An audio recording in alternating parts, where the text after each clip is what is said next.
വയനാട് തുരങ്കപാതയ്ക്കായി 2134.5 കോടി രൂപയാണ് ബജറ്റ് നീക്കിവച്ചത്. കേരളത്തിന്റെ കാർഷിക, വ്യാപാര, ടൂറിസം മേഖലയിൽ വലിയ കുതിച്ചുചാട്ടമാണ് ഇതിലൂടെ സർക്കാർ പ്രതീക്ഷിക്കുന്നത്. 2025 അവസാനത്തോടെ ദേശീയപാത ജനങ്ങൾക്ക് തുറന്നുകൊടുക്കുകയാണ് സർക്കാരിന്റെ ലക്ഷ്യമെന്നും ധനമന്ത്രി കെ.എൻ. ബാലഗോപാൽ ബജറ്റിൽ വ്യക്തമാക്കി. കേന്ദ്രം തഴഞ്ഞ വയനാടിനെ എല്ലാ തരത്തിലും ഉയർത്തിയെടുക്കുക എന്നതിനൊപ്പം കേരളത്തിന്റെ പുത്തൻ വളർച്ചയ്ക്ക് ഉതകുന്ന തരത്തിൽ മാറ്റിയെടുക്കുക എന്നത് ലക്ഷ്യമാക്കിയാണ് തുരങ്കപാത ബജറ്റിൽ ധനമന്ത്രി പ്രഖ്യാപിച്ചത്. കേരളത്തിന്റെ കാർഷിക മേഖലയ്ക്കും വ്യാപാര മേഖലയ്ക്കും ടൂറിസം മേഖലയ്ക്കും വലിയ കുതിച്ചുചാട്ടം ഉണ്ടാക്കാൻ പോകുന്ന വയനാട് തുരങ്കപാതയ്ക്കായിട്ട് 2134 കോടി രൂപയാണ് നമ്മൾ സംസ്ഥാനം മാറ്റിവെക്കുന്നത്. ഒരിക്കലും നടപ്പാക്കാൻ സാധിക്കില്ല എന്ന് പ്രഖ്യാപിച്ച് 2016 മുൻപ് UDF സർക്കാർ ഉപേക്ഷിച്ച ദേശീയപാത വികസനം യാഥാർത്ഥ്യമാക്കുന്നത് ബജറ്റ് പ്രഖ്യാപനത്തിലെ വലിയ ഹൈലൈറ്റാണ്.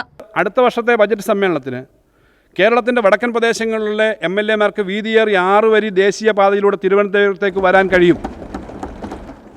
2025 അവസാനത്തോടുകൂടി ദേശീയപാത ജനങ്ങൾക്കായി തുറന്നുകൊടുക്കാൻ കഴിയുമെന്നാണ് സർക്കാർ പ്രതീക്ഷിക്കുന്നത്.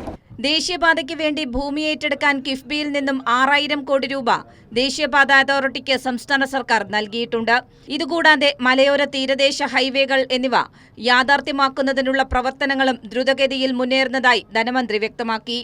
സംസ്ഥാനത്ത് നിലവിലുള്ള റെയിൽവേ സൗകര്യങ്ങളുടെ അപര്യാപ്തത കാരണം അതിവേഗ റെയിൽപാത വേണം എന്ന കാര്യത്തിൽ അഭിപ്രായ സമന്വയം രൂപപ്പെടുന്നുണ്ടെന്നും ബജറ്റ് പറയുന്നു. പശ്ചാത്തല മേഖലയിൽ പ്രഖ്യാപിച്ച എല്ലാ പദ്ധതികളും പൂർത്തിയാവുകയും വലിയ പുരോഗതി കൈവരിച്ചിട്ടുണ്ടെന്നും ബജറ്റ് വിലയിരുത്തി. കൈരളി ന്യൂസ്, തിരുവനന്തപുരം.